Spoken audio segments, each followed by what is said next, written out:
Good morning, my ladies. Welcome to day 8. Can't believe we're getting on. Today, we're going to be talking about breaking bones and strategizing for success. Proverbs 25:15. With patience, a ruler may be persuaded, and a soft tongue will break a bone. It took me a minute to digest this verse. See what I did there? Digest, bone. um, you think perhaps a strong and hard bite would get you more success in breaking a bone. Maybe if the bone is weak and soft and small. But if the bone is stronger than your teeth, I can guarantee you're gonna cause yourself some serious pain and still not break that bone. Growing up, I was known as a chatterbox or parrot, my two nicknames. I love to talk and I love to talk fast. In secondary school, I was known to have a sharp mouth to everyone, yes, including seniors, and I was always getting into trouble because of that. I remember one senior,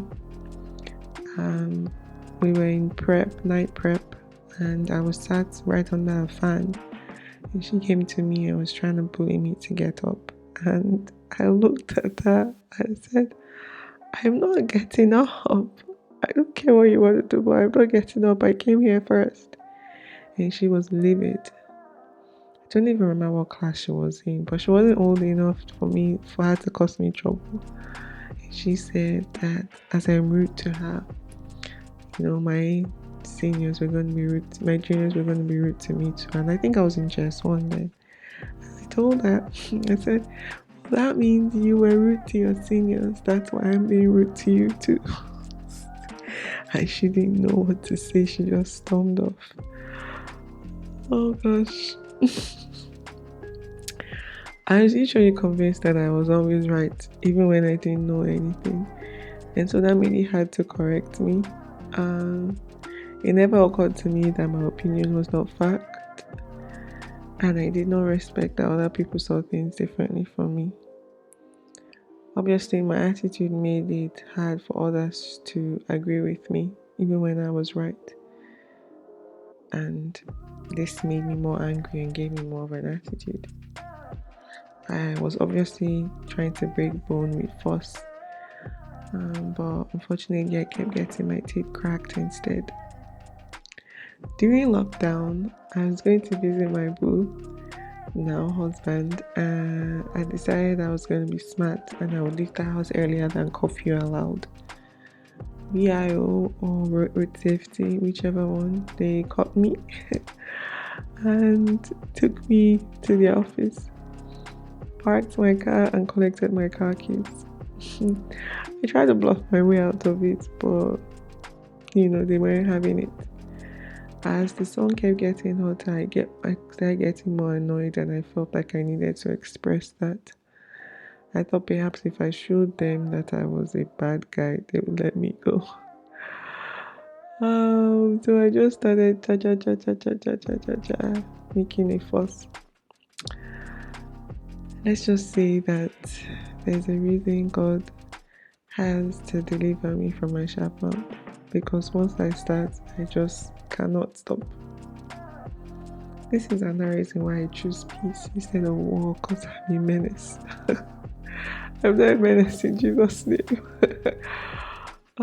So really their intention was to keep people in the office till it was legal time to move about, which was maybe an hour and a half, 2. But I ended up spending like about 4 to 5 hours there, because by the time they started releasing people, the boss was like, this girl was rude, talking to me anyhow. We're going to keep her here. I was only able to leave because someone intervened on my behalf. I wasted my time and I didn't get what I wanted without somebody else begging for me.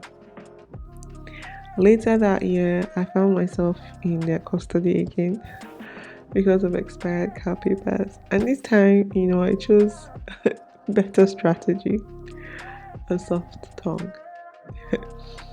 I quietly followed them to their office, and when we got there, I apologized for the papers and I asked what I needed to do. And they told me that I needed to pay a fine in addition to renewing my papers. So I agreed and I sat patiently without force while they processed the whole thing. I was just really happy that I had the money to do it. As I sat there waiting, I noticed that there was a guy that I had met. He had been, making a fuss, yelling. He didn't have some documents that he needed to have. And, instead of using a soft tongue, he decided to use brute force. And they decided that they were going to teach him a lesson. And I laughed within myself. I was like, I don't dare here before.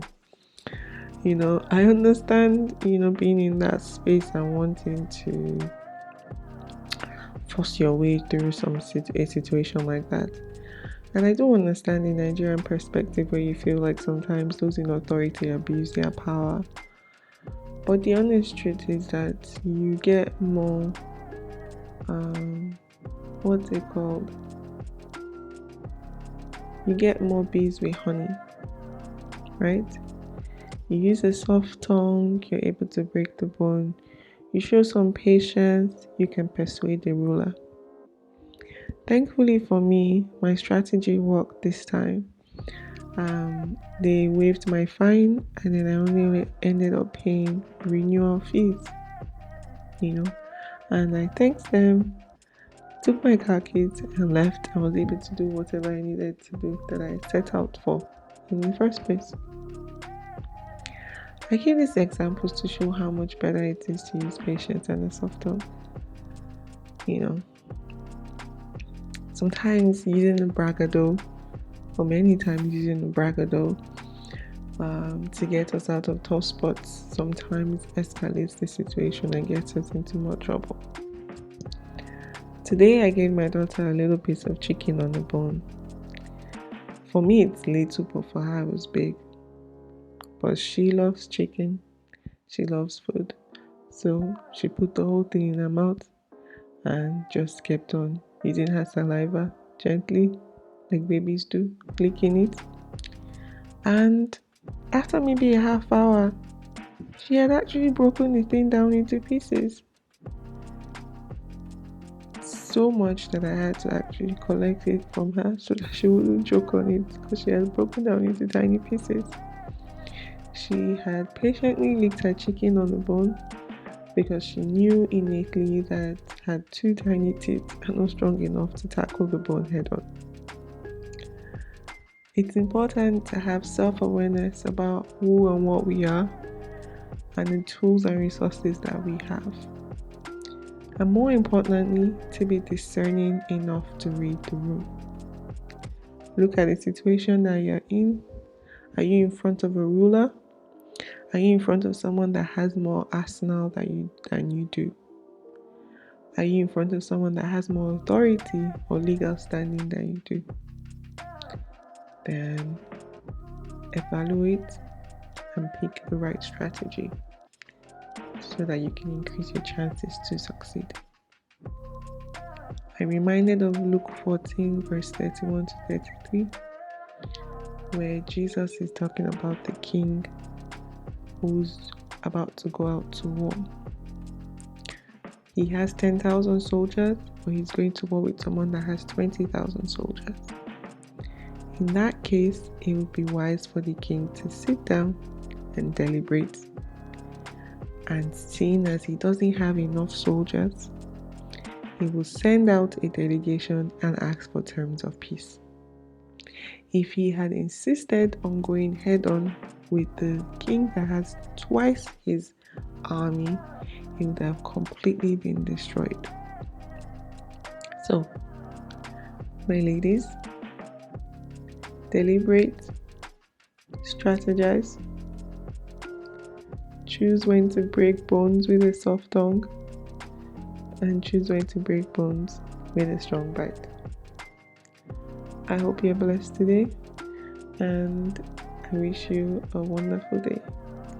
Thank you for taking the time to listen to me, and see you tomorrow. Da, da, da, da.